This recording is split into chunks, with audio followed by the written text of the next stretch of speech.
Students आवाज आ रही है? चेक कीजिए एक बार, देखो पक्का। सो विद्यार्थी गणों नमस्कार। आज एक्चुअली एक क्लास में माइक खराब था तो गला आज मेरा थोड़ा फट गया है, तो आवाज के साथ दिक्कत हो तो थोड़ा सा एडजस्ट कर लीजिएगा।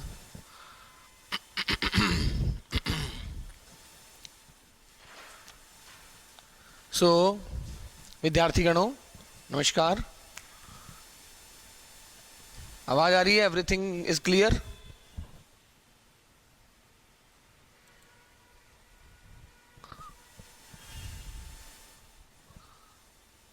ओके ओके, बस बस बस बस बस बस।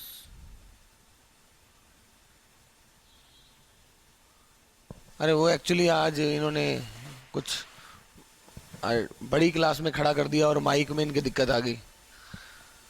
सो ये दिक्कत है, चलो कोई बात नहीं, एडजस्ट कर लेंगे। तो लास्ट क्लास में हम क्या पढ़ रहे थे? अच्छा, पीडीएफ आ गई है उसकी, कॉम्प्लेक्स की पीडीएफ आ गई है ना?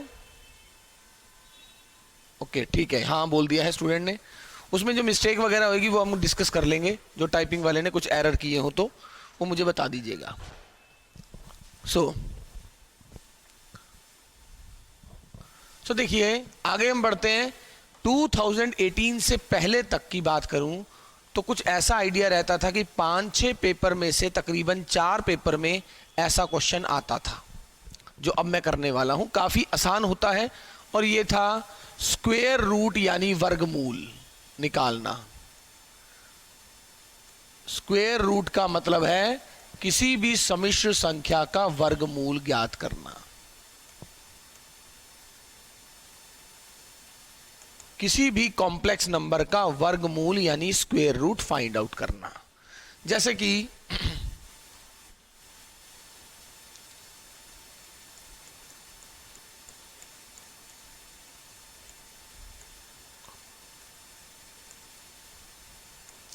x प्लस आयोटा वाई का वर्गमूल ज्ञात करें। जैसे कि x प्लस आयोटा वाई का वर्गमूल ज्ञात करें। पहले ये क्वेश्चन अमूमन आया करता था, अब पता नहीं आएगा कि नहीं, बट आएगा तो हम देख लेते हैं कैसे करना है।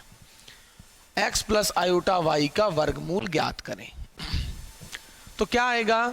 माना यानी लेट सपोज कीजिए इसका वर्गमूल जो है वो स्टूडेंट है a plus iota b. a plus iota b मतलब a और b निकल जाए, अपना काम हो गया। अब मैंने क्या किया, इसको वर्ग कर दिया यानी स्क्वायर कर दिया। और स्क्वायर कर रहा हूं तो मैं मान के चल रहा हूं कि हमें पता है कि a square plus iota b का स्क्वायर का मतलब minus b square plus iota 2ab। और अब दो सम्मिश्र संख्या यानी दो कॉम्प्लेक्स नंबर बराबर होने का मतलब है उनका रियल पार्ट रियल के बराबर और कॉम्प्लेक्स का कॉम्प्लेक्स के बराबर। तुलना करने पर तुलना की तो क्या आया? ए स्क्वायर माइनस बी स्क्वायर तो आ गया x, और 2ab बराबर आ गया y। उम्मीद है कोई समस्या नहीं है। इसको दे दिया इक्वेशन नंबर 1, इसको दे दिया इक्वेशन नंबर 2।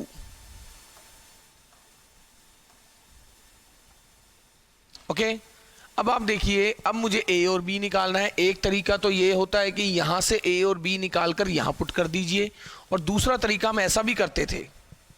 अब now a square plus b का स्क्वायर का जो स्क्वायर होता है, क्योंकि मेरा उद्देश्य a और b निकालना है, ए स्क्वायर माइनस बी स्क्वायर का स्क्वायर। अगर आप देखें ये क्या है? a की पावर 4 प्लस b की पावर 4। ये क्या है? a की पावर 4 प्लस b की पावर 4। यहां है plus 2a square b square, यहां है minus 2a square b square. तो यहां पर अगर plus a square b square जोड़ दिया जाए तो अपना काम हो रहा है।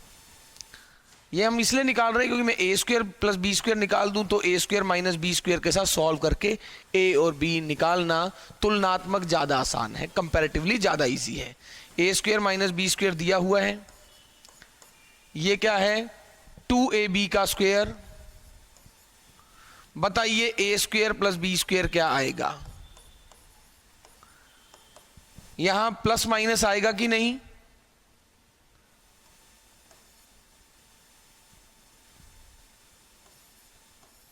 प्लस माइनस बाहर आएगा कि नहीं? बता दीजिए विद्यार्थियों, प्लस माइनस आएगा कि नहीं?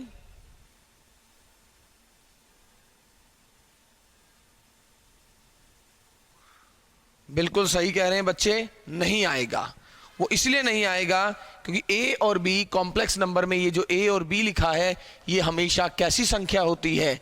ये ए और बी हमेशा वास्तविक संख्याएं यानी रियल नंबर होते हैं, और दो वास्तविक संख्याओं का स्क्वायर ऋणेतर यानी नॉन नेगेटिव होता है, और इनका जोड़ भी नॉन नेगेटिव होगा, तो कभी नेगेटिव नहीं आ सकता। तो ये मेरे पास इक्वेशन नंबर 3 आ गई है। तो नंबर 1 और 3 को जोड़ दिया जाए।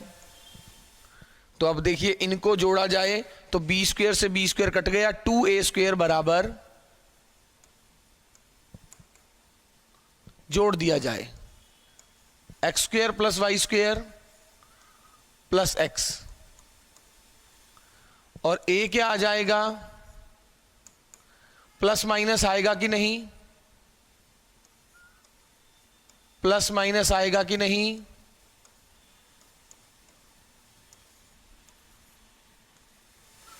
प्लस माइनस आएगा कि नहीं? बिल्कुल आएगा, क्योंकि a पॉजिटिव भी हो सकता है, नेगेटिव भी हो सकता है। तो ये a आ गया। उसी प्रकार से मैंने 3 - 1 कर दिया।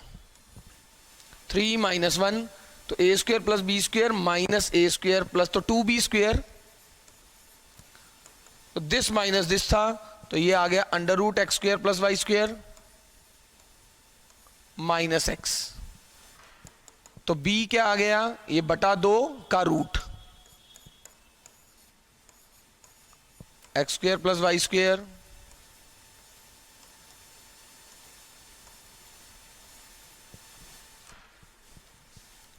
तो ये a और b आ गया। अब यहां पर रख दिया जाए, therefore √x plus iota y क्या हो चुका है विद्यार्थी गणों?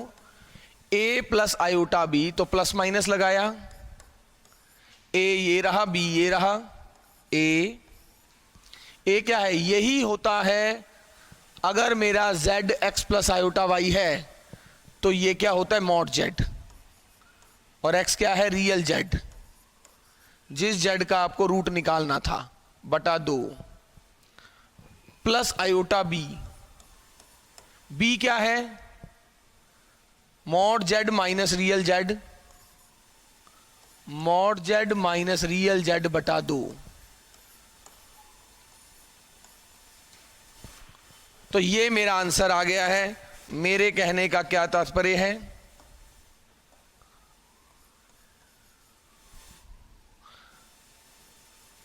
अगर यहां पर माइनस लिख दिया जाए तो यहां भी माइनस आ जाएगा। कई बुक्स में real z minus mod z लिखा जाता है, तब बाहर आयोटा नहीं लिखा जाता। क्यों? Real z minus mod z में जब आप माइनस कॉमन निकालेंगे तो √-1 आयोटा ही होता है, वो आयोटा इसलिए बाहर नहीं लिखा जाता। अदरवाइज हम तो यही लिख रहे हैं mod z minus real z। Mod z हमेशा रियल z से वैसे ही बड़ा होता है, तो इसके अंदर भी 0 या 0 से बड़ा रहेगा, इसके अंदर भी 0 या 0 से बड़ा रहेगा, तो कोई समस्या वाली बात नहीं है। तो ये हमारे पास शॉर्टकट फॉर्मूला हो गया है। सारा बीच का प्रूफ हटा दो तो ये आपके लिए शॉर्टकट फॉर्मूला है।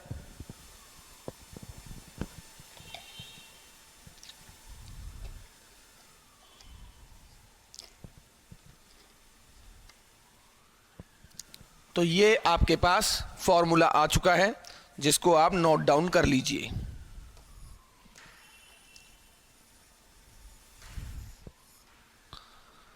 ये हम कह देते हैं ये हमारा शॉर्टकट फॉर्मूला हो गया है, या फिर याद करना है। इसे याद इसलिए करना है क्योंकि बार बार हम ऐसा, बट इसको याद करने की भी आवश्यकता नहीं है पेपर में।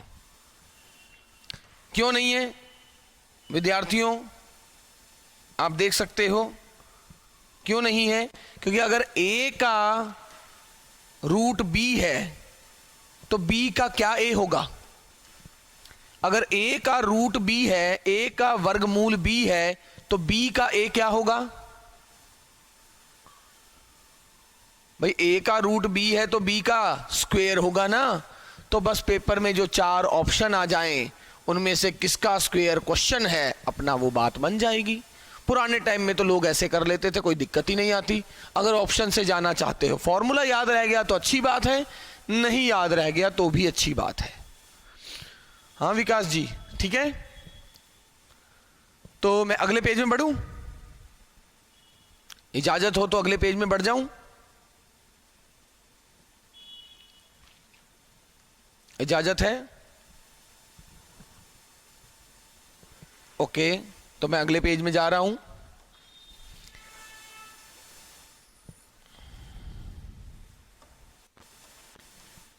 सो देखिए,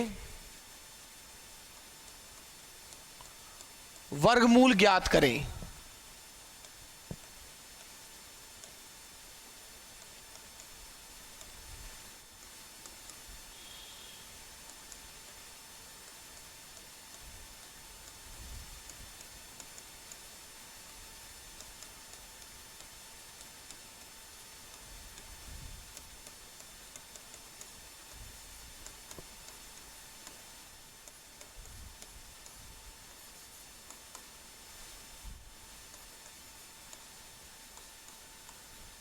चार बहुत है आई थिंक। सर इनकी पीडीएफ भी बन सकती है, बिल्कुल बन सकती है, बनती भी है।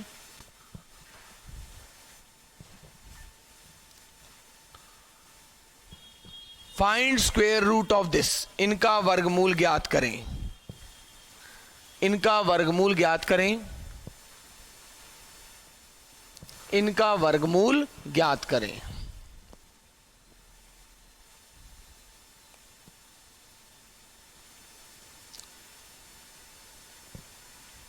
वर्गमूल के लिए हमें क्या क्या चाहिए? मॉड z और रियल z चाहिए। तो पहला अगर ये है तो यहां पर मॉड z क्या हो गया? रियल स्क्वायर प्लस इमेजिनरी का स्क्वायर। और रियल z क्या है? 3 है। Therefore under root of 3 plus 4 iota क्या है? Plus minus under root mod z plus real z बटा 2, प्लस है कि माइनस, ये डिसाइडर है, प्लस आयोटा टाइम यही जो 5 प्लस 3 लिखा है, ये 5 माइनस 3 बटा 2। तो 5 प्लस 3 4 बटा 2, 2 आ गया भाई। 5 प्लस 3 8 बटा 2, 4, 4 का रूट 2 प्लस आयोटा 5 माइनस 3 2 बटा 2 1। ये मेरा आंसर है। किसी को डाउट है तो क्या करना है, इसका स्क्वायर करके देखो। चेक कर रहा हूं, तो इसका स्क्वायर किया, a square plus b square plus 2ab, 3 plus 4 iota, बिल्कुल सही है। अगर इसका रूट ये है तो दोनों साइड स्क्वायर करें तो मतलब इसका स्क्वायर वापस 3 प्लस 4 आयोटा होना चाहिए, तो आप सही हो। इसी प्रकार अब सेकंड देखो, मैं 1 मिनट बाद शुरू करूंगा, आप ट्राई करें। 1 मिनट बाद मैं स्टार्ट करूंगा, लेट्स ट्राई। ये 2018 में तो नहीं आया, बट 2018 से पहले अमूमन पूछा जाता था। मतलब मैं इतना कहना चाह रहा हूं कि 6 में से तकरीबन 4 बार इस टाइप का इंपॉर्टेंट था ये।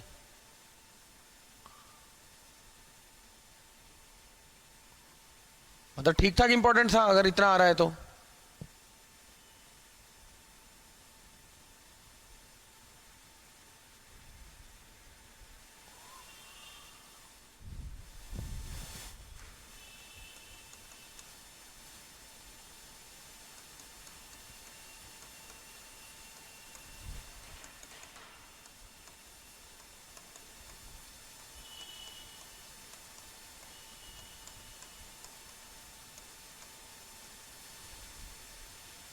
225 प्लस 64,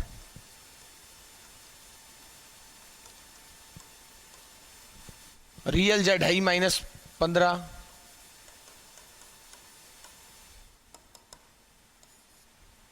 तो -15 -8 आयोटा का मॉड क्या रूट क्या हो गया, under root mod z plus real z बटा 2। यहां पर प्लस आयोटा है कि माइनस आयोटा, वो देख लीजिए माइनस आयोटा है। तभी मैंने दोनों साइड नीला नीले पेन से किया था जब फॉर्मूला लिखा था।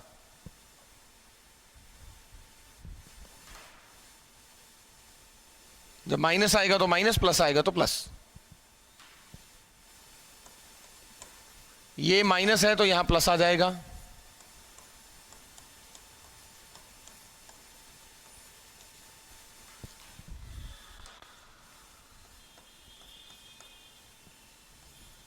सत्रह माइनस 15 2, 2 बटा 2 1, 1 का रूट 1। 17 प्लस 15 32 बटा 2 16, 16 का रूट 4।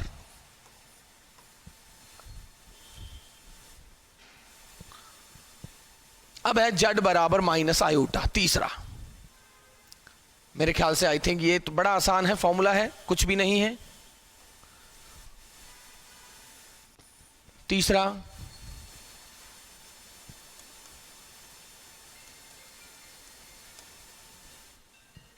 z बराबर माइनस आयोटा। वैसे ये क्या होता है, 1 माइनस आयोटा का स्क्वायर होता क्या है सर? ए स्क्वायर मतलब 1, बी स्क्वायर मतलब आयोटा स्क्वायर, और 1 और आयोटा स्क्वायर तो कट गया, -2 आयोटा, और -2 आयोटा बटा 2 कर दें तो सर माइनस आयोटा ही होता है। तो अगर रूट z कर दूं, रूट z का मतलब root minus iota, plus minus दोनों साइड रूट कर दिया,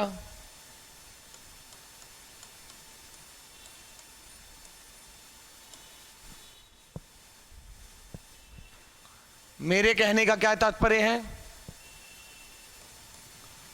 z ये दे रखा है, मॉड z क्या है,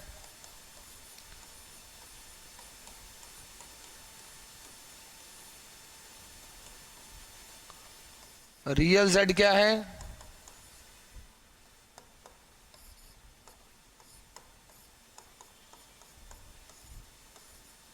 mod z plus real z by 2। ये माइनस आयोटा लिखा है तो माइनस आयोटा, यही 1 माइनस 0 बाई 2। इन दोनों में बस प्लस और माइनस का फर्क रहता है, तो 1 बटा 2, भाई 1 का रूट तो एक ही है, 1 का रूट एक ही है, ये आंसर आ गया। एक बच्चा पिछला पेज कर रहा है, लो पिछला पेज।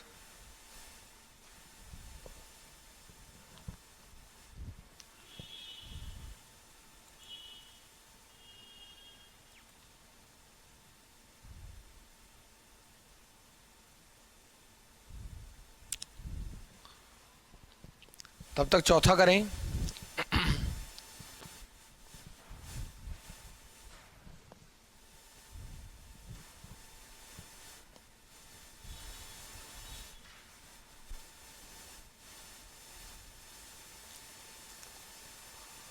चौथा मैं ना कराऊं तो कोई दिक्कत तो नहीं है?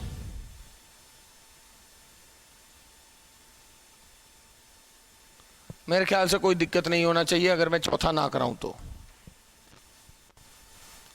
चौथा ना करवाऊं तो कोई दिक्कत नहीं, बट बच्चों से आंसर पूछ लेता हूं। आंसर बता दे फोर्थ का।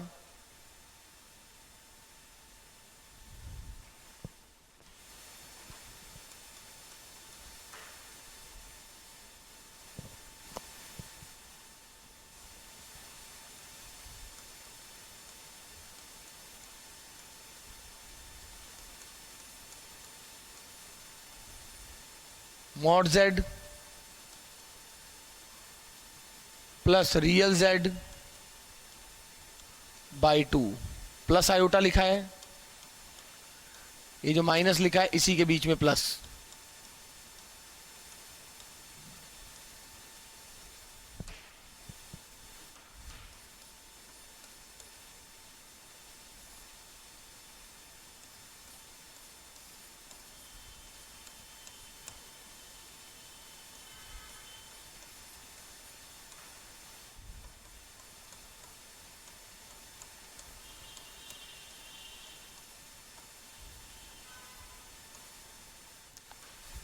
ऐसा आंसर कितना आसान था जो पेपर में आज तक आता था।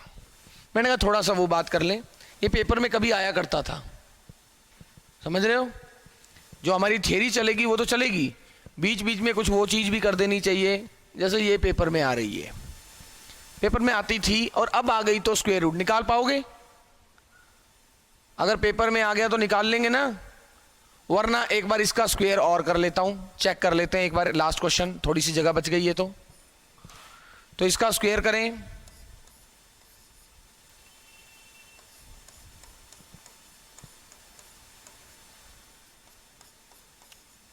वन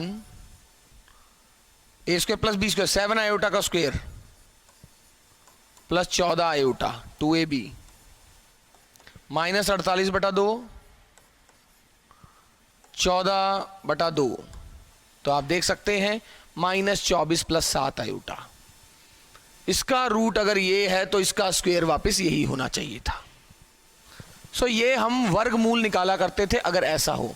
आयोटा और माइनस आयोटा में कई बार हम सीधा लिख देते थे, प्लस आयोटा होता तो यहां प्लस लिख देता और सीधा रूट निकाल लेते हैं। माइनस आयोटा और प्लस आयोटा वाला प्रॉब्लम अगर सीधा आ जाए तो।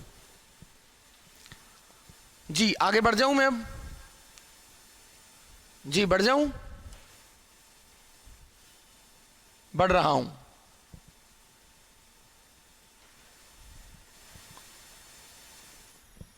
एक और टाइप है जो हमारी लीग से हटकर है। लीग से हटने का मतलब उसका किसी से कोई संबंध नहीं, कभी भी बीच में डाला जा सकता है उसको, कहीं भी, मतलब वो ऐसा नहीं कि लगातार थियरी के बीच में आना चाहिए।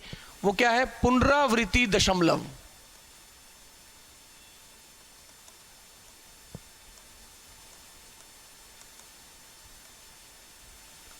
पुनरावृत्ति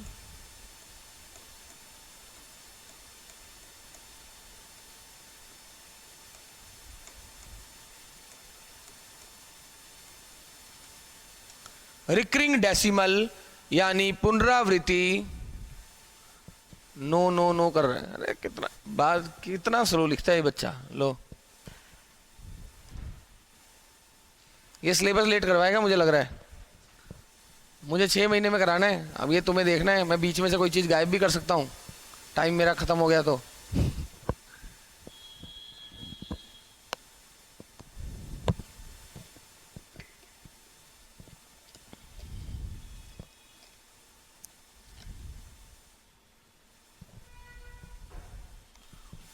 बढ़ू आगे,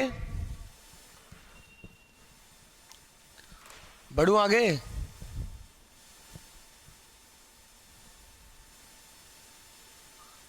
आगे बढ़ूं? देखो, अच्छा देखो प्यारे विद्यार्थियों, कई बार ऐसा आता है कि इस टाइप का कोई नंबर है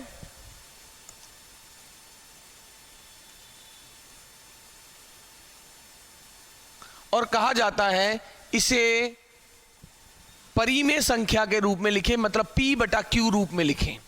कई बार इस टाइप का क्वेश्चन दो एक बार आ रखा है कि ऐसा कोई संख्या दी जाती है और बोला जाता है इसे परिमेय संख्या यानी मैं कहना चाहता हूं p/q के रूप में लिखें ऐसे नंबर को, और इसका मतलब है ये 2525 रिपीट होता जा रहा है। तो आप देखिए इसका मतलब क्या है,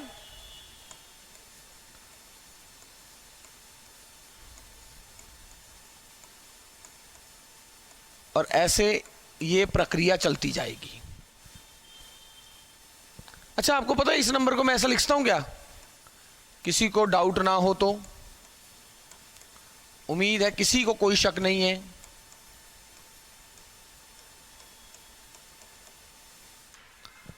किसी को कोई प्रॉब्लम तो नहीं है अगर मैं ऐसा लिख दूं?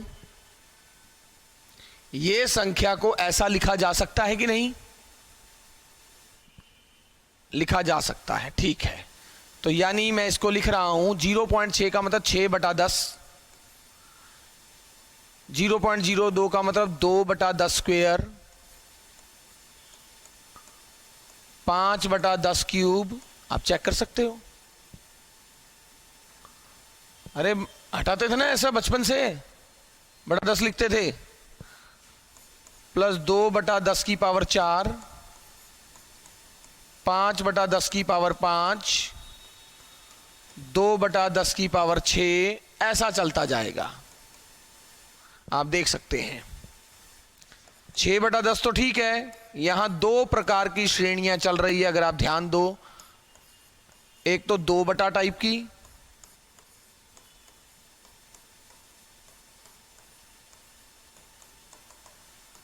और एक 5 टाइप की।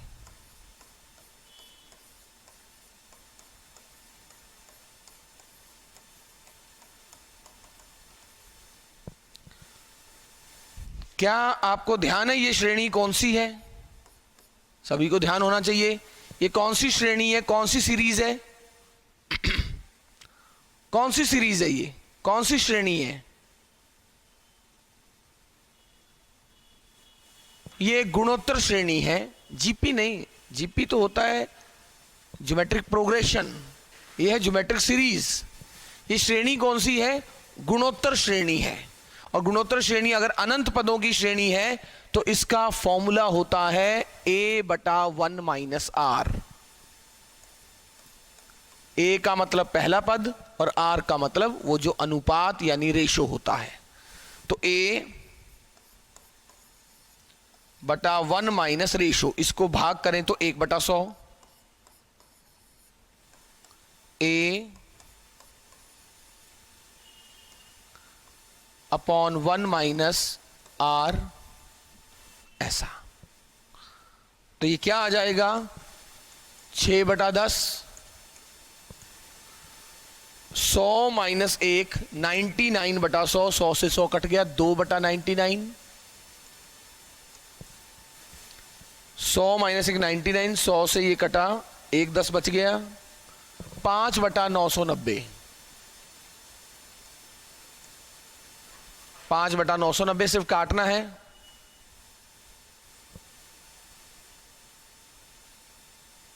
ओके, तो यहां से क्या आ गया?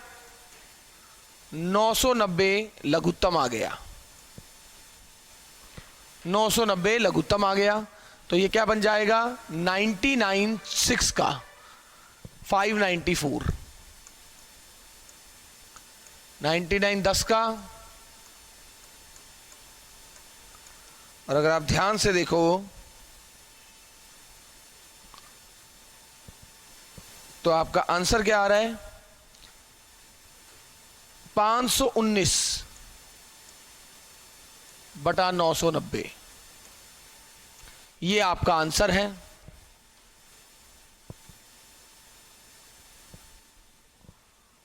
सर गुणोत्तर और जीपी में क्या अंतर है? जीपी का मतलब होता है ज्योमेट्रिक प्रोग्रेशन, ये ज्योमेट्रिक सीरीज है। गुणोत्तर श्रेणी है, गुणोत्तर श्रेणी नहीं है। तो खैर, अब आप देखिए शॉर्टकट।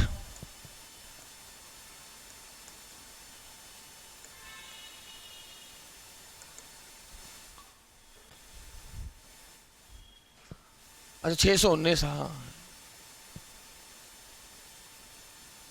619। तो शॉर्टकट क्या है? 625, ध्यान से देखो, माइनस जिसके ऊपर ये बार नहीं आया है, ये बिंदियां नहीं लगी है, बटा जितनों के ऊपर बिंदी लगी है उतने 9, जितनों के ऊपर बिंदी नहीं लगी है उतने 0। शॉर्टकट।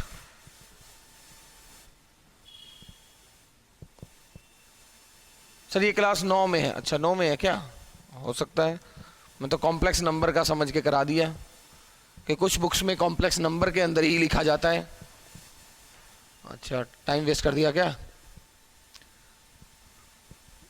एक्चुअली एक बुक थी जिसमें टॉपिक का नाम था नंबर सिस्टम और उसके अंदर कॉम्प्लेक्स नंबर दिया हुआ था, तो ये लिखा हुआ था तो मैंने यहाँ करा दिया। अच्छा 8th में आता है क्या? पता नहीं, अब जब भी आता होगा। भाई हम दोनों को तो जो लगता है कि ये इस टॉपिक के बीच में वो करा देते हैं, अब जो भी है। शॉर्टकट मेथड 625 माइनस जिसके ऊपर बार नहीं आया है अपॉन जितने के ऊपर बार आया है उतने 9 और जितनों के ऊपर बार नहीं आया है उतने 0।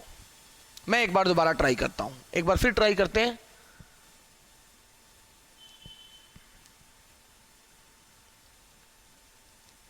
अगला पेज करूं एक बार। ट्राई करने के लिए।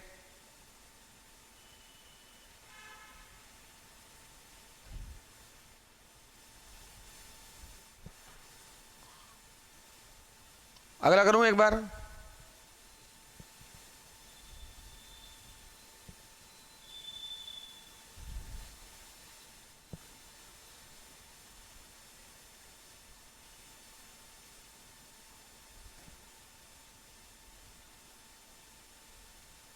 एक बच्चा लगा हुआ है HP and GP difference.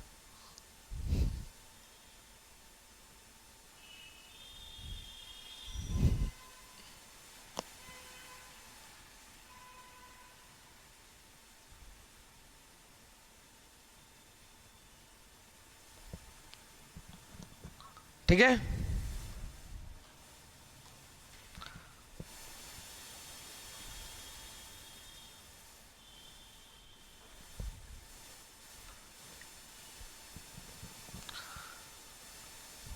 HP होता है जो टर्म्स दी जाती है उनके रेसिप्रोकल के समांतर माध्य का रेसिप्रोकल।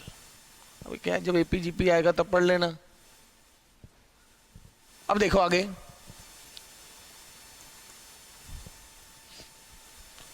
ध्यान से देखें।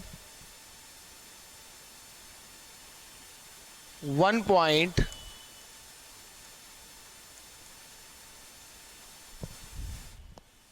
ओके, ये अब देखिए इसको कैसे करेंगे। मेरे कहने के अनुसार इसका आंसर ये होना चाहिए। 1 तो है सो है 625 माइनस 62 बटा उतने 9 जितनों के ऊपर बिंदी है, पॉइंट के बाद में जितनों के ऊपर बिंदी नहीं है उतने 0। मेरे कहने का तात्पर्य ये हुआ। एक बार देख लेते हैं।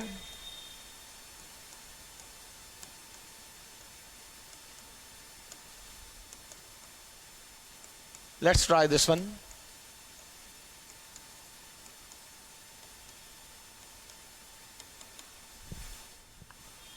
वन तो 1 पड़ा ही है। 6 बटा 10, 2 बटा 10 स्क्वेयर, 5 बाई 10 क्यूब, 5 बाई 10 की पावर 4, और ये प्रक्रिया चलती जाएगी।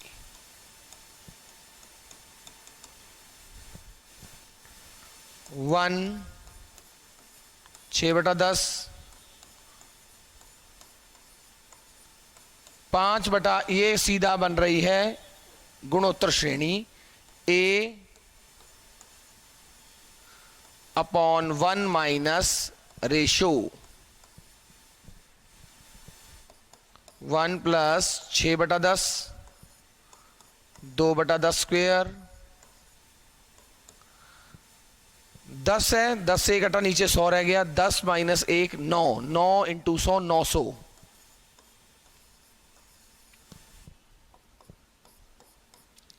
लघुत्तम आ गया 900। तो क्या है, 90 को 6 से गुना करें 540, 100 9 2 ज़ा 18 प्लस 5,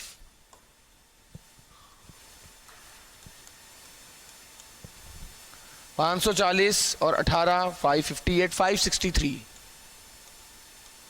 अब आगे तो ठीक है, लघुत्तम लेना है, एलसीएम लेना है और कर लेंगे। और ये भी देखें तो इसमें से 62 माइनस करेंगे तो उम्मीद है यही आने वाला है, एंड यू कैन चेक। ये था शॉर्टकट विधि से आप चेक कर सकते थे।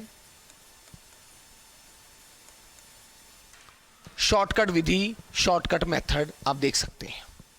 तो डायरेक्टली आप इसे ट्राई कर सकते हैं।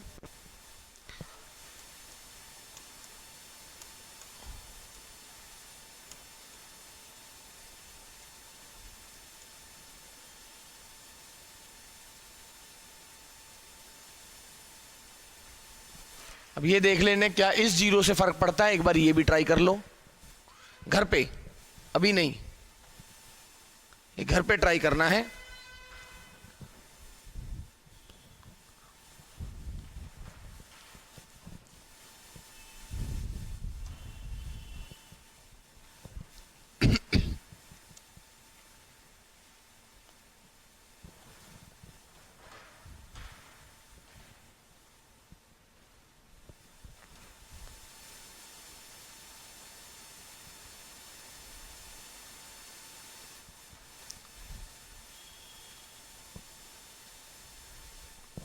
एक बच्चा कह रहा है सर 9th क्लास के मेथड से और भी इजी है। मैंने आपको बताया था 9th 10th दूसरे वाले सर पढ़ाएंगे। मैंने 9th 10th देखा है आज से 15 साल पहले। पता नहीं इजी होगा, हो सकता है, बट इससे आसान तो मुझे नहीं लग रहा कुछ होगा। इजी है तो जरूर व्हाट्सअप करना, कुछ इजी है तो मोस्ट वेलकम। बट मैं तो 11वीं 12वीं पढ़ा रहा हूँ, मैंने तो कहा था 9वीं 10वीं मेरे अंडर आएगा ही नहीं। आपने बताया मुझे ये 8वीं 9वीं में था, तब मुझे पता लगा। मैं तो 11वीं 12वीं का समझ के करा गया। आगे बढ़ूं, आगे बढ़ूं। 9th 10th आज तो सर पढ़ाएंगे, और कौन पढ़ाएगा? आगे बढ़ूं, ठीक है।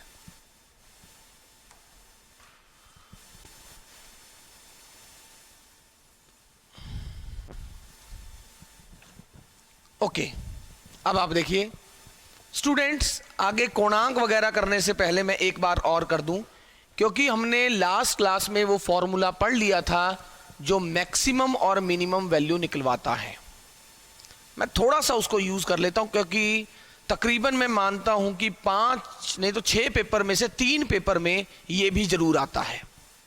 ये कभी भी कराऊं, चाहे एंड में वो फॉर्मूला आना चाहिए, उसके बाद एंड में, और अभी कभी भी करा सकता हूं। तो देखिए मैं क्या कहना चाह रहा हूं, क्योंकि हम ये जान चुके हैं, वो लोकस वगैरह हम समझ चुके हैं। क्वेश्चन लिखें एक, यदि mod z minus 3 less than equal to 2, यदि mod z minus 3 less than equal to 2, तब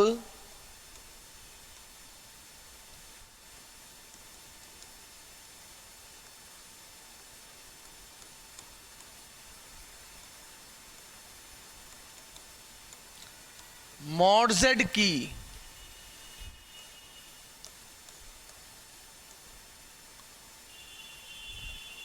न्यूनतम तथा अधिकतम मान ज्ञात करें।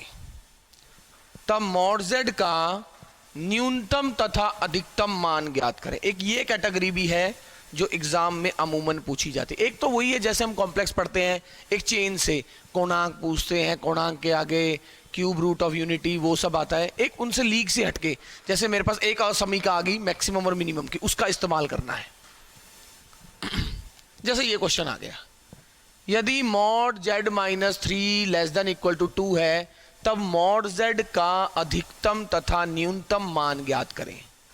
और असमीका अपने को पता है ये वाली मैंने उस दिन भी बोला था कि अधिकतम और न्यूनतम के लिए मेरे पास ये असमीका है।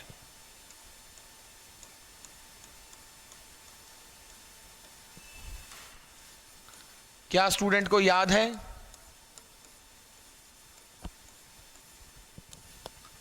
क्या स्टूडेंट्स को याद है? और स्टूडेंट्स, ये बाहर मॉड क्यों लगाया हुआ था कि इन दोनों का जो अंतर होगा उससे भी इसका मॉड बड़ा या बराबर रहेगा। ये मॉड नहीं लगाता तो हो सकता था Z2 बड़ा हो जाता। अब आप ये तो ना कहते 2 माइनस 5 माइनस 3 से ये बड़ा होगा। आप क्या बता रहे हो माइनस 3 से बड़ा होगा? सर मॉड तो हमेशा माइनस 3 क्या 0 से भी बड़ा या बराबर रहेगा?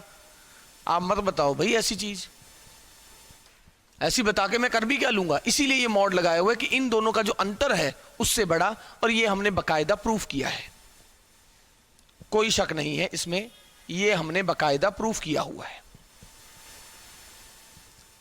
अब मैं आपके सामने एक बात कर देना चाहता हूं। आपको z क्या दिया हुआ है? आपको यह दिया हुआ है कि z एक ऐसा कॉम्प्लेक्स नंबर है जिसकी जो 3 से दूरी है, z एक ऐसा कॉम्प्लेक्स नंबर है जिसकी 3 से जो दूरी है वो या तो 2 है या 2 से कम है। z एक ऐसा कॉम्प्लेक्स नंबर है जिसकी 3 से जो दूरी है वो या तो 2 है या 2 से कम है। यानी यहां पर वो कॉम्प्लेक्स नंबर हो सकता है, बिल्कुल हो सकता है। सर मैं पूछूंगा क्यों? सर इस कॉम्प्लेक्स नंबर की जो 3 से दूरी है वो 2 के बराबर है। क्या वो कॉम्प्लेक्स नंबर इधर हो सकता है? बिल्कुल सर, वो कॉम्प्लेक्स नंबर इधर भी हो सकता है जो जेड आप मांग रहे हो, क्योंकि इसकी भी जो 3 से दूरी है वो 2 या 2 से कम है। सर इसके बीच का हर नंबर आपका चाहने वाला कॉम्प्लेक्स नंबर हो सकता है। इस सर्कल के अंदर और ऊपर का कोई भी पॉइंट वो जेड है जिसकी 3 से दूरी 2 या 2 से कम है। सर इसका मतलब ये सारे जेड मुझे दिए हुए हैं, सर्कल के ऊपर और अंदर वाले सभी जेड, सभी कॉम्प्लेक्स नंबर, वो सभी कॉम्प्लेक्स नंबर जो इस सर्कल के अंदर और ऊपर हैं, उनकी अगर आप 3 से दूरी निकालोगे तो सर 2 या 2 से कम ही निकलेगी। बिल्कुल सही। अब आपको बोला गया है तब बताएं मॉड जेड की मैक्सिमम और मिनिमम वैल्यू। मॉड जेड का मतलब क्या है? तब जेड का 0 से दूरी निकाले। तो आपने कहा सर 0 तो ये रहा,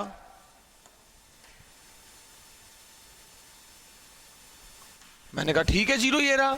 z कहां है? सर z तो ये सर्कल के z तो वही है ना, वो z, यदि z की 3 से दूरी जो है वो 2 या 2 से कम है, सर इसके अंदर और ऊपर का हर बिंदु आपका z है। अब उन सभी z की जब मैं इससे दूरी निकालने लगूंगा सभी की, तो सबसे कम दूरी कौन सी होगी? इस पॉइंट की। जब वो z यहां होगा, ये दूरी सबसे कम है, और ये दूरी कितनी है? 0 से 1 तक की दूरी 1 है। तो अगर मैं मिनिमम की बात करूं तो मिनिमम मॉड जेड कितना आ गया मेरा? 1 आ गया। सर सबसे ज्यादा दूरी कहां है? आप कोई भी यहां बिंदु उठा लें, जब आप इससे दूरी निकालते जाएंगे, जिस दिन आपने ये वाला जेड उठाया तो इसकी मूल बिंदु से दूरी कितनी है? 5 है। 0 0 की 5 0 से दूरी 5 होती है। मैक्सिमम मॉड जेड बराबर 5। मैक्सिमम मॉड जेड बराबर 5।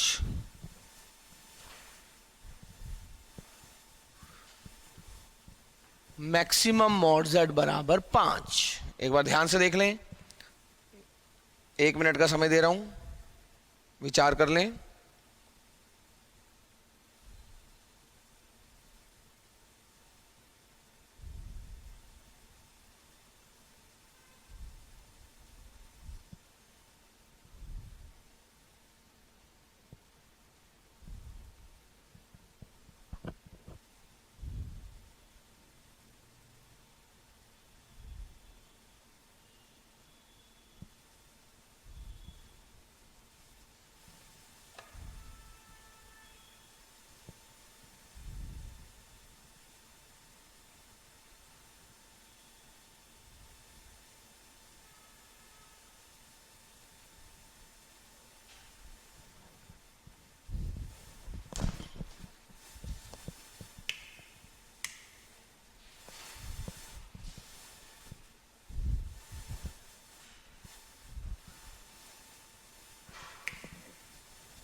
एक बच्चा कह रहा है कि सर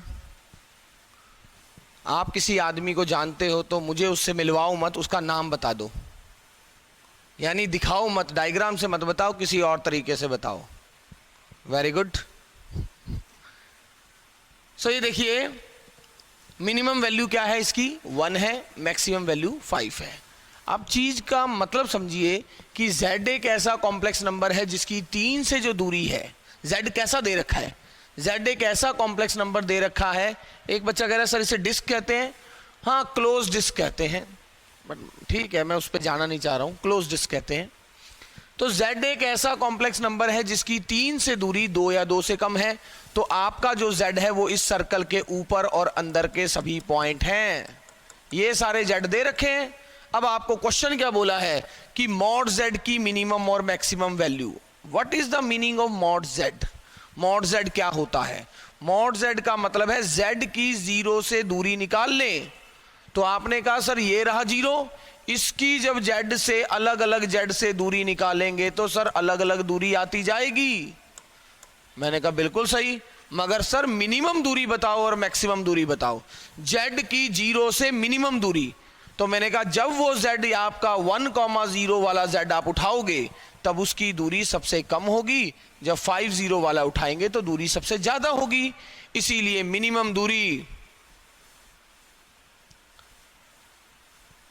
इसलिए मिनिमम दूरी कितनी होगी, 9:30 तक क्लास होगी, इसलिए मिनिमम दूरी कितनी होगी, 1 होगी, और मैक्सिमम दूरी कितनी होगी, 5 होगी। Come to method number 2।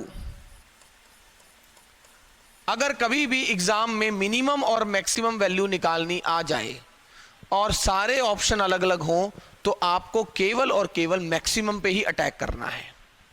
अब आपको पूछा है इसकी मिनिमम वैल्यू या इसकी मैक्सिमम, मॉड z दिया हुआ है, तो सबसे पहले z-3 का इस्तेमाल कीजिए, जो दिया हुआ है उसका इस्तेमाल करें।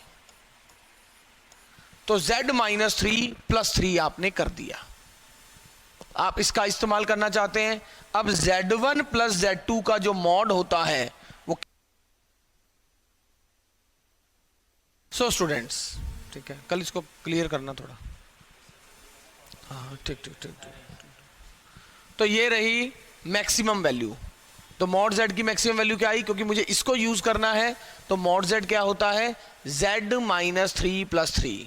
तो ये वाली असमीका मैक्सिमम वैल्यू निकालने के काम आती है, तो मैंने उसको यूज कर लिया। अब आप देखिए मिनिमम, यही मिनिमम की बात करता हूं मैं, मॉड z। मिनिमम की असमीका दूसरी है, बट उसमें कई बार ये प्रॉब्लम आ जाती है कि अपने को मॉड z1 पहले लेना है कि मॉड z2। अगर इसमें आपने गलती कर दी तो आपको 2 बार करना पड़ जाएगा, और कई बार पता लगता भी नहीं है। ऐसा मॉड z-3 + 3। अब z1 + z2 किससे बड़ा होता है, मॉड z1 - मॉड z2 कह लो, या मॉड z2 - मॉड z1। अगर आपको यह पता लग जाए कि इन दोनों में से बड़ा कौन है पहले, तो मजा आ जाए। मॉड z-3 हमेशा 2 या 2 से छोटा, ये 3 है तो ये बड़ा है, तो mod z2 - mod z1। Mod z1 + z2 is greater than equal to mod z2 - mod z1। भाई क्योंकि बाहर मॉड लगा है ना, तो मॉड z1 - मॉड z2 से भी बड़ा है और मॉड z2 - मॉड z1 से भी बड़ा है, बट आपको लिखना कौन सा है, जो इनमें से बड़ा हो। ऐसा। अब आप देखिए एक चीज, अगर मुझे ये दे रखा है कि ये 2 या 2 से कम है, तो इसका मतलब यही हो गया।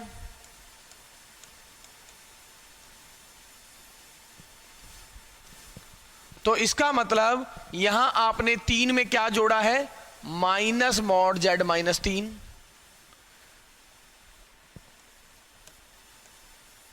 तो जो यहां पर आपने 3 में जोड़ा है उससे छोटी चीज है -2। तो अगर आप यहां पर -2 जोड़ दो तो आपने बेसिकली जब छोटी चीज जोड़ दी तो संख्या भी छोटी आ गई। आप देखिए 3 को तो 3 लिख दिया, 3 में यहां पर क्या जुड़ा हुआ है, माइनस मॉड z-3, और माइनस मॉड z-3 से छोटा है -2। तो छोटी चीज जोड़ोगे तो आंसर भी छोटा, इसीलिए हम क्या कह रहे हैं, मॉड z हमेशा किससे बड़ा आ गया, 1 या 1 से बड़ा आ चुका है। तो आप देख सकते हो कि मॉड z हमेशा 1 या 1 से बड़ा है और हमेशा 5 या उससे छोटा है। तो मिनिमम वैल्यू इसकी 1 है और मैक्सिमम वैल्यू इसकी 5 है। ब्यूटी तो ऑब्जर्व करने में है, सॉल्व तो करते ही रहेंगे।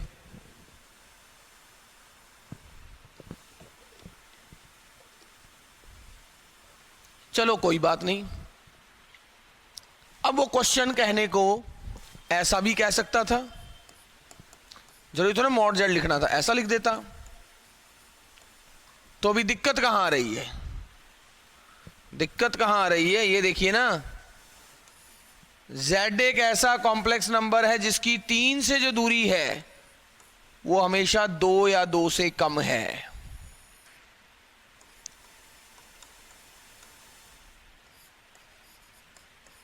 यहां से 2 दूरी, यहां से 2 दूरी,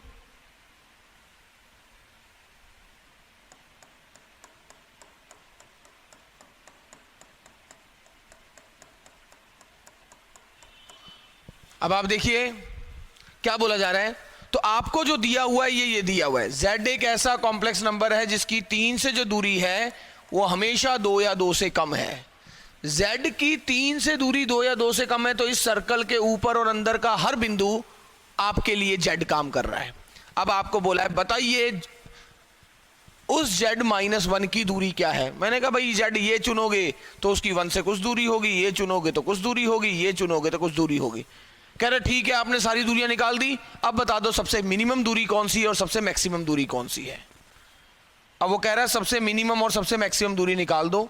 तो जिस दिन आपने यही z चुन लिया तो इसकी 1 से जो दूरी है वो 0 है। भाई 1 की 1 से दूरी तो 0 ही होगी, और अगर आपने वो z ये चुन लिया तो इसकी इस z की 1 से दूरी 4 होगी।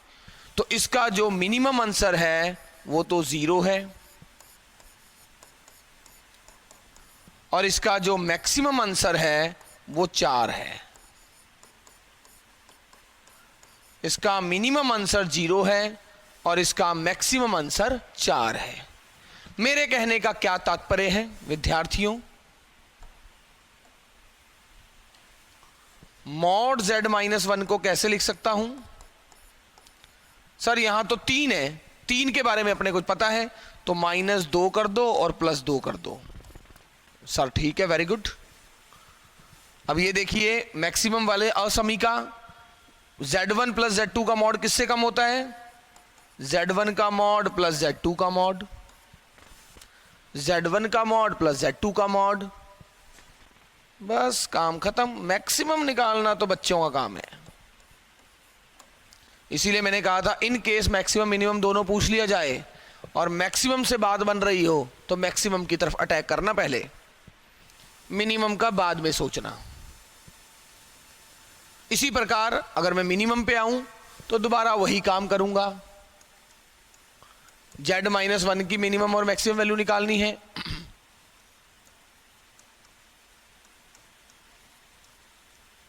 अब ये किससे बड़ा है, अब 3 बड़ा है कि अच्छा ये 2 है। अब z -3 जो है वो 2 या 2 से छोटा है और ये 2 है, तो 2 या 2 से छोटा ये है तो बड़ा तो 2 ही हुआ। तो आप ऐसा लिख सकते हो,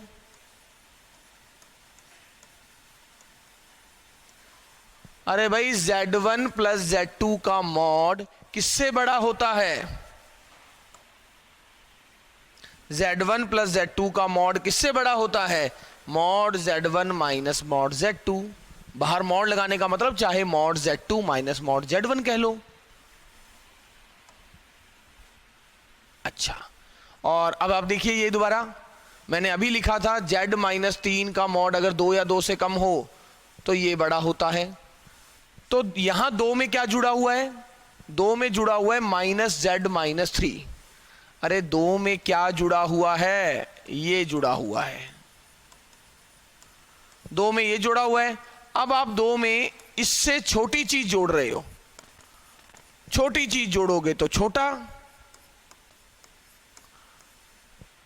बड़ी चीज जोड़ोगे तो बड़ा। दोनों में 2 में जुड़ रहा है, एक तरफ छोटी चीज जुड़ रही है एक तरफ बड़ी, तो आप क्या कर दोगे, और क्या जुड़ रहा है, इससे छोटा क्या है -2। तो मॉड z -1 हमेशा किससे बड़ा या बराबर हो गया, 0 से। इसीलिए मैंने कहा था वहां मिनिमम वैल्यू 0 है और मैक्सिमम 4 है। ध्यान से देख सकते हो आप।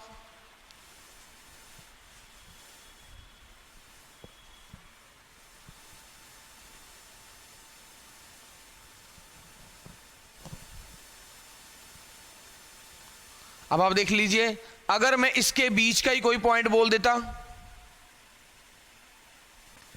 अगर मैं इसके बीच का कोई पॉइंट लेता स्टूडेंट, अब क्या होता, सबसे मिनिमम दूरी कितनी है, सबसे मिनिमम, क्योंकि ये पॉइंट भी, अरे z क्या है, इस सर्कल के अंदर और ऊपर के सारे बिंदु। अब आपको बोलते कि z का इस बिंदु से मिनिमम दूरी निकाले। भाई z क्या है आपके पास, सर्कल के अंदर और ऊपर के सारे बिंदु। अब आपको बोला है z का जेड, जो कि इस सर्कल के अंदर और ऊपर के सारे बिंदु है जेड। अब जेड का इस बिंदु से दूरी निकालो, तो अलग अलग बिंदु से दूरी निकालते रहेंगे, आपका अलग अलग आंसर आएगा। बट जिस दिन आपने यही बिंदु ले लिया, तो ये बिंदु भी तो जेड है, तो जेड जो कि यही बिंदु है, इसकी इसी बिंदु से दूरी 0, मिनिमम दूरी 0 और मैक्सिमम देखो ये प्लस रेडियस, ये प्लस रेडियस, और ये क्या है, ये बिंदु दिया होगा 30 दिया है, डिस्टेंस फॉर्मूले से ये निकालना प्लस रेडियस मैक्सिमम दूरी निकल जाएगी, प्लस रेडियस मैक्सिमम दूरी निकल जाएगी। बट वो ऐसा देगा नहीं, मैं तो एक जस्ट बात कर रहा हूं कि मतलब क्या है, चीज को समझ के देखिए। इसको घर पे ट्राई कर लेना,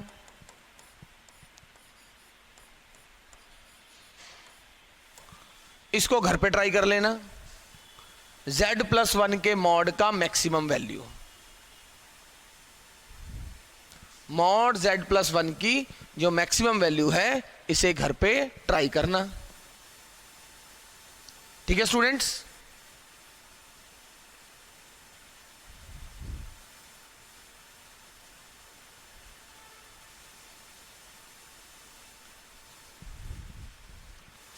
अब एक बच्चे ने तो आंसर भी बता दिया है, बट ठीक है कोई नहीं, घर पे ट्राई करना थोड़ा सा। मैक्सिमम वैल्यू बिल्कुल सही कहा, इसकी 6 आएगी, और मिनिमम वैल्यू क्या आएगी।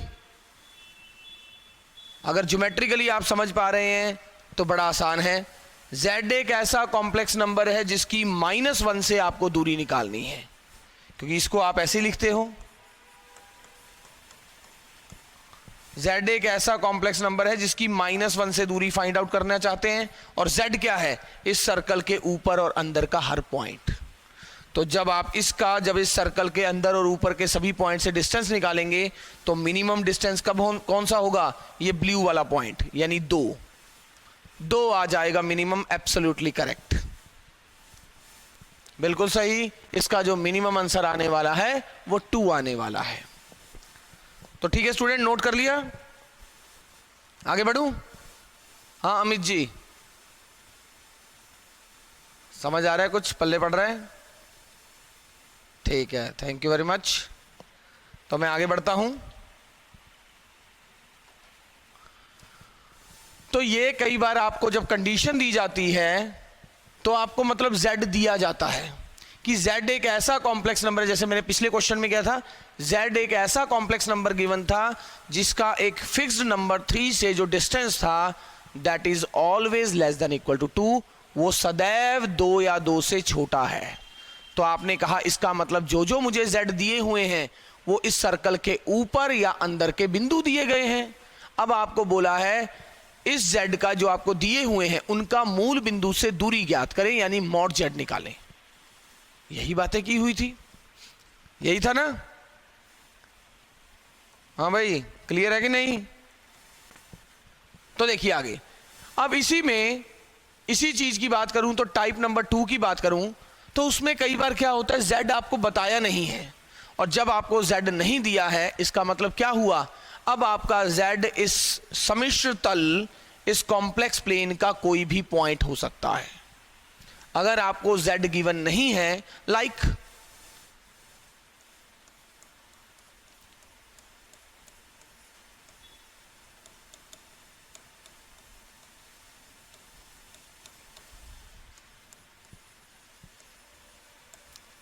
Mod z plus mod z -1 का न्यूनतम तथा अधिकतम मान ज्ञात करें।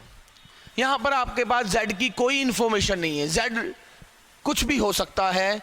अंग्रेजी में बोले तो z can take any value, Hindi में बोले तो z कोई भी मान ग्रहण कर सकता है। आपके पास z के, पिछली बार z को रोका हुआ था, z इनमें से ही है, z इस सर्कल के अंदर और ऊपर का कोई बिंदु है, तो बताइए z की 0 से दूरी। आपको सर z बदलते जाओगे दूरी बदलेगी, मैंने कहा अच्छा बदलेगी, ठीक है, सबसे कम दूरी बताओ, अब सबसे ज्यादा दूरी बताओ, यही तो क्वेश्चन चल रहा था मेरा। हाँ जी, जिसको फॉर्मूले का यूज करके आपने अलग तरीके से किया, अदरवाइज अलग तरीके से किया। अब यहां पर क्या बोला हुआ है, आपको ये जो चीज दी है इसकी न्यूनतम और अधिकतम मान ज्ञात करना है। कितना ऑब्वियस है, देखो आपको क्या बोला है, z एक ऐसी संख्या है z कुछ भी हो सकता है, z की 0 से दूरी और z की 1 से दूरी निकालकर जोड़ दो। ध्यान से देखो क्या बोला है, z एक ऐसा कॉम्प्लेक्स नंबर है जिसका 0 से दूरी और z की 1 से दूरी निकालकर जोड़ दो। ये रहा 1, तो z की 0 और z की 1 से दूरी निकालनी है। तो अगर आप ध्यान से देखें, सर वो z अगर मैं इधर ले लेता हूं तो इस पॉइंट की, ये 1 के ऊपर ही लिया है सर, इस पॉइंट की 0 से दूरी तो 1 हो गई सर, 1 तो आ गया, और 1 से दूरी 0 हो गई तो टोटल 1 बन गया। मैंने कहा ठीक है सर, अगर इधर ले लूं 100 पे, सर इस बिंदु की 0 से दूरी तो 100 हो गई और यहां से दूरी 99 हो गई सर, ये 199 आ गया। मैंने कहा अच्छा ठीक है, और अगर सर इस बिंदु को आप पहुंचा दो बहुत दूर, दूर ले जाते जा रहे हो, तो इस बिंदु का जो आप दूर ले जाते रहते हो, 0 से दूरी बढ़ती जा रही है, 1 से दूरी भी बढ़ती जा रही है।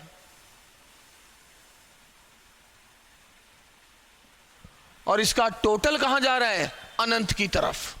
जैसे जैसे z मूल बिंदु से दूर जाता जाएगा, उस z की 0 से दूरी भी बढ़ती जाएगी और 1 से दूरी भी बढ़ती जाएगी, और जब वो दूरियों को जोड़ोगे तो दूरी किस तरफ जा रही है, अनंत की तरफ। यानी मैं ये कहना चाहता हूं, क्या मेरी बात से सहमत हो?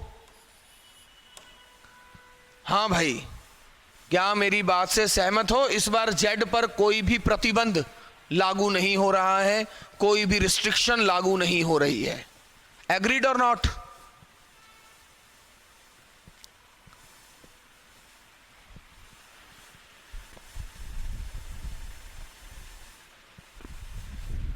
एग्री कर रहे हो, thank you very much.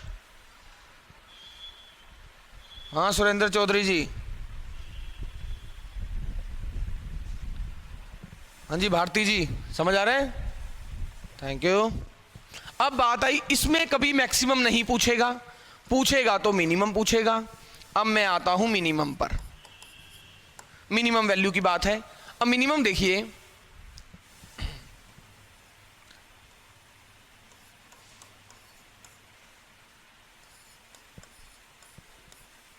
Minimum देखें। अब आप एक चीज समझिए, अगर मैं कहीं इधर पॉइंट लेता हूं तो इसका 0 से कुछ डिस्टेंस होगा और 1 से कुछ डिस्टेंस होगा, जो भी होगा 0 से कुछ डिस्टेंस होगा, 1 से कुछ डिस्टेंस होगा, उनको जोड़ के जो आएगा वो मेरा आंसर है। फिर मैंने ये इधर लिया कोई z लाइन के ऊपर, सर इसका 0 से डिस्टेंस कुछ होगा और 1 से डिस्टेंस कुछ होगा, उनको जोड़ देंगे तो डिस्टेंस 1 बन जाएगा। और आपको पता है ये डिस्टेंस से तो ये वाला डिस्टेंस ज्यादा हुआ, क्योंकि ट्रायंगल में 2 भुजाओं की लंबाई का योग तीसरी भुजा से हमेशा ज्यादा ही रहने वाला है। तो यानी बेसिकली जो ये 1 है उससे इस दोनों दूरियों का योग हमेशा ज्यादा रह रहा है। समझ रहे हो मेरी बात? अगर आप यही पॉइंट यहां ले लो, एक को 0 बनाने की कोशिश कर लेता हूं। सर अगर मेरा z इधर आ जाए तो इस बिंदु का, इस z का 0 से दूरी, z की 0 से दूरी 0 और z की 1 से दूरी 1। अरे भाई z की 1 से दूरी, z अगर आपने ये ले लिया, सर ये वाला मैंने z ले लिया, आपको इसकी मिनिमम और मैक्सिमम निकालनी है ना। इसका मतलब z के अलग अलग मान के लिए इसका क्या मान आ रहा है, सबसे छोटा बताओ सबसे बड़ा। सर आप z जब ये चुन लोगे ना तो इसकी 0 से दूरी है 0 और इसकी 1 से दूरी है 1। मैंने कहा 1 आ गया, ठीक है रख लिया संभाल के। सर अगर मैंने z ये चुन लिया तो इसकी 0 से दूरी 1 है और 1 से दूरी 0, तब भी 1 + 0 1 हो गया। सर इसके बाहर चला जाऊं तो अब इसकी 0 से दूरी तो सर 1 से ज्यादा हो रही है, छोड़ दो इसको। तो इसका मतलब इस लाइन रेखाखंड के ऊपर कोई पॉइंट लूंगा तब आपकी दूरी हमेशा 1 आ रही है, और इसके बाहर लेते ही आप देख रहे हो इस दूरी और इस दूरी का योग इस 1 की दूरी से ज्यादा बन रहा है। इसका मतलब इसका मिनिमम मान क्या आने वाला है, 1 आने वाला है। मिनिमम का मतलब ये हमेशा किससे बड़ा है, मिनिमम का मतलब ये होता है, समझ रहे हो आप? मिनिमम निकालने का मतलब, अगर मैं कहूं इसका मिनिमम मान, मतलब ये हमेशा किससे बड़ा है, मिनिमम का मतलब यही हुआ। हाँ सुरेंद्र चौधरी जी, मिनिमम का मतलब यही हुआ ना, वेरी गुड। तो आप देखिए कई लोग ऐसे भी करते हैं, सर 1 देखिए, 1 को z और z को काटने की कोशिश की गई, मुझे इसकी तरफ मुंह खोलना है, ग्रेटर देन इक्वल टू, मेरा मुंह किस तरफ खुला हुआ है, प्रताप नगर की तरफ। अब तुम्हें नहीं पता लगेगा कि क्लासरूम का डायरेक्शन किस साइड है, तो क्या बोलूं मैं अगर आपकी तरफ देख रहा हूं ना, तो बेसिकली मैं टोंक रोड की तरफ देख रहा हूं, ऐसे मैं टोंक रोड की तरफ पीठ करके खड़ा हूं। ओके, अब आप देखिए ये हमेशा किससे छोटा है, क्योंकि मुंह मैंने इस तरफ खोलना है, z1 माइनस z2 का मॉड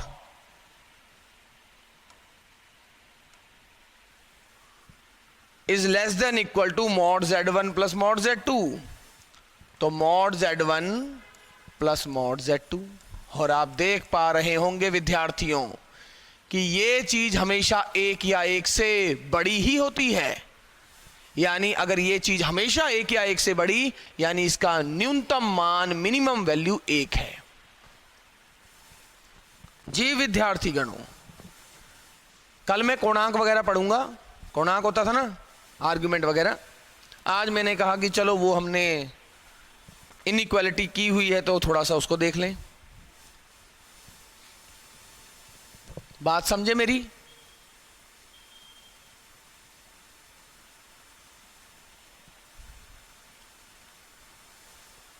आगे बढ़ूं?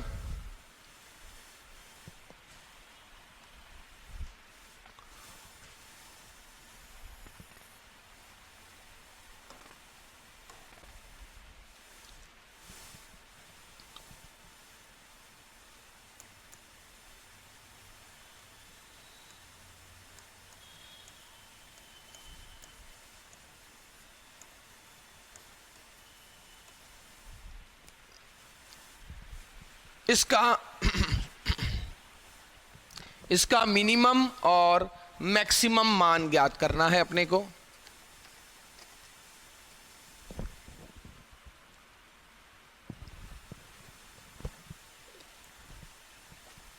मुश्किल में आएगा इस टाइप का तो ऐसा आएगा, आसान में आएगा तो जैसा पिछला था। तो अब देखिए सबसे पहले क्या करना है, क्योंकि अभी तक जो हम पढ़ते थे ना, z एक ऐसा कॉम्प्लेक्स नंबर है जिसकी z1 से दूरी, तो उसमें हम खास ध्यान क्या रखते थे, z का गुणांक 1 होना चाहिए। तो सबसे पहले तो मैंने वही काम कर दिया।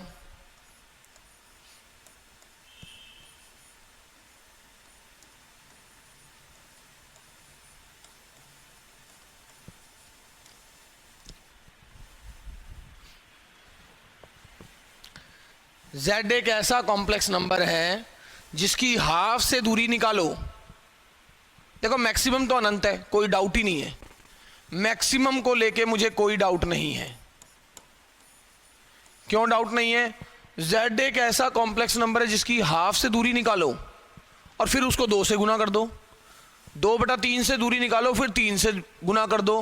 अब जैसे जैसे z दूर जाता जाएगा, करोड़ों की तरफ बढ़ता जाएगा, तो भाई हाफ से दूरी बढ़ती जा रही है, फिर उस दूरी को फिर 2 से गुना करना है, ये दूरी भी बढ़ती जा रही है, इसको फिर 3 से गुना करना है, तो भाई ये तो क्लियरली इन्फिनिटी की तरफ बढ़ ही रहा है।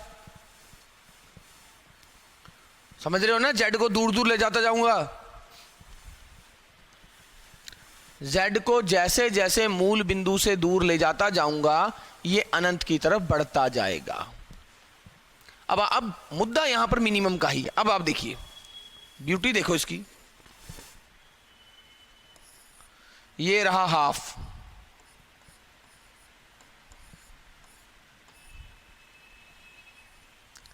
ये रहा 2/3, और आपने देखा था मिनिमम के लिए नॉर्मली हम लाइन पर ही रह रहे थे।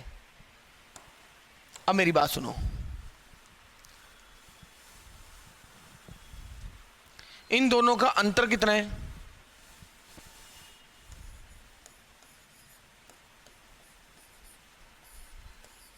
3 2 जा 1/6 अंतर, तो इसका आधा अंतर जो है ना 1/12 है। तो यहां पर मैंने एक जेड ले लिया बीच में, एक बार बीच में एक जेड ले लिया, तो इसका इससे कितना अंतर है 1/12 सर। इस जेड का इससे कितना अंतर है 1/12। तो जो आपने जेड उठाया है उसका 1/2 से अंतर निकालें सर 1/12, और उसको 2 से गुना कर दें। अगर आपने ये ए लिया है, ए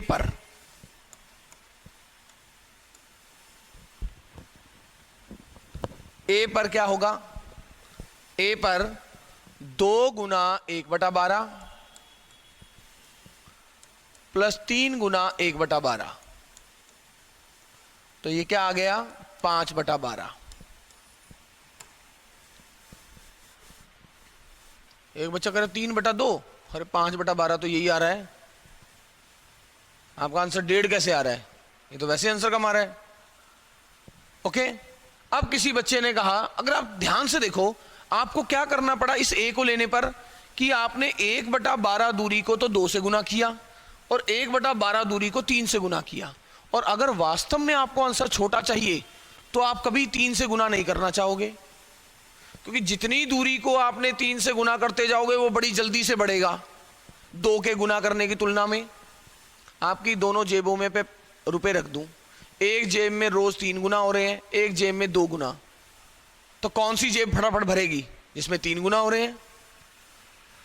तो भाई वही तो कह रहा हूं कि आपने आधे बीच में कोई जेड लिया और आपने देखा कि इसकी दूरी 1/12 थी, इसकी दूरी 1/12, तो इस दूरी को भी आपने 2 से गुना किया और इस दूरी को 3 से गुना किया, तो आपका आंसर ये है।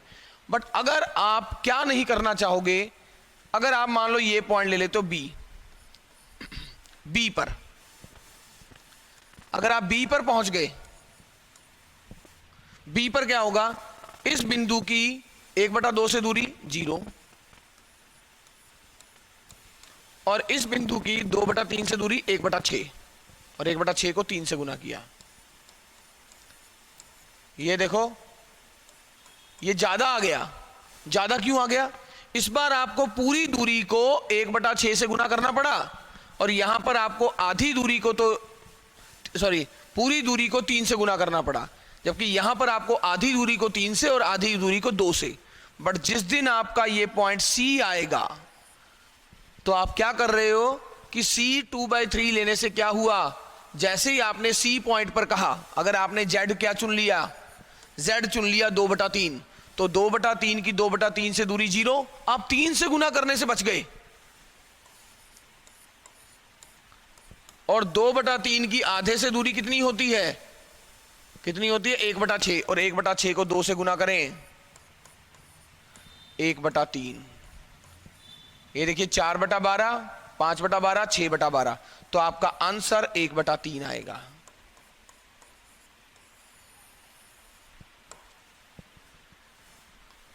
समझिए चीज को, कोशिश कीजिए कि इनमें से एक आधा 0, पिछली बार भी लाइन में क्या था, आंसर कहां आ रहा था 0 पे और 1 पर या बीच में कहीं भी, बट इस बार 2 या 3 से वो गुना हो रही थी, दूरी भी आगे चलकर 2 या 3 से गुना हो रही थी। समझ रहे हो मेरी बात को?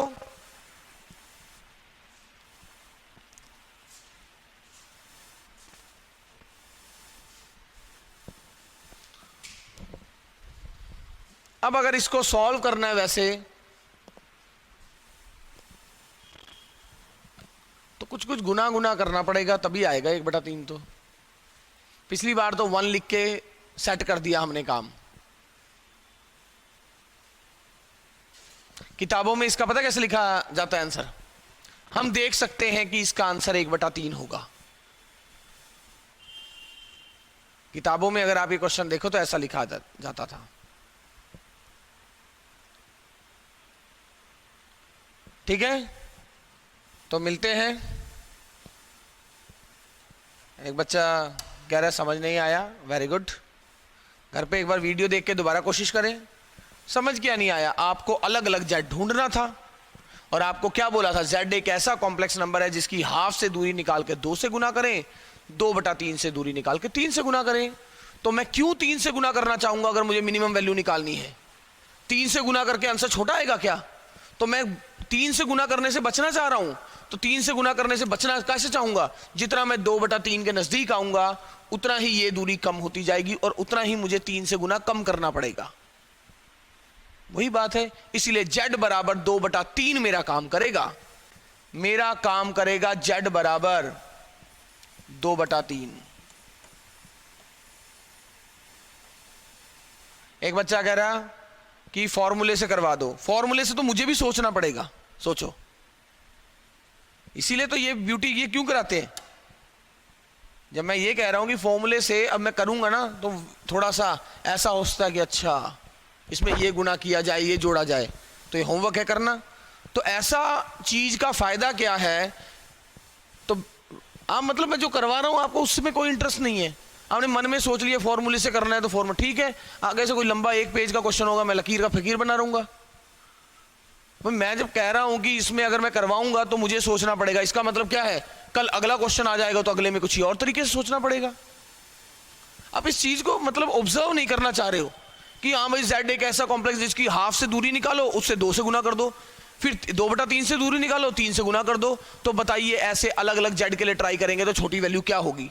तो छोटी वैल्यू तभी होगी जब मैं 3 से गुना नहीं करना चाहूंगा, वरना किताबों में इसका आंसर लिखा होता है, हम देख सकते हैं कि इसका आंसर 1/3 है। वो तो है ही, ऑब्जर्वेशन सही है भाई, जो आसानी से हो जाए वो तो ठीक है। अदरवाइज आप इसको सोचो कि इसको आंसर लाने का मतलब z काटना पड़ेगा, इसका आंसर 1/3 लाना पड़ेगा, मतलब ऑब्वियसली सोचना पड़ेगा कि इसमें क्या गुना किया जाए, क्या घटाया जाए। मतलब 1/3 ये तो मुझे पहले आंसर पता लग गया, और वहां भी तो मैं कैसे पहले 1 लेके तो चला, 1 को इन दोनों के माइनस में लिखा जाए। अब मुझे थोड़ा ना पता कि आंसर 1/3 है, तो इसको तो मुझे किसी प्रकार से z को गायब करने की सोचनी है। तो ऑब्वियसली ये तो विचार करने वाला प्रॉब्लम हुई, विचार करना ताकि आपको पता लगे कि आप जो कह रहे हो कि सर फॉर्मूले से कराओ, फॉर्मूलों की दुनिया से बाहर आओ, गणित को देखना सीखो भाई। ये दुनिया में जिंदगी भर फॉर्मूले के पीछे पड़े रहोगे। हाँ रचना चौधरी जी, सही कहा कि नहीं?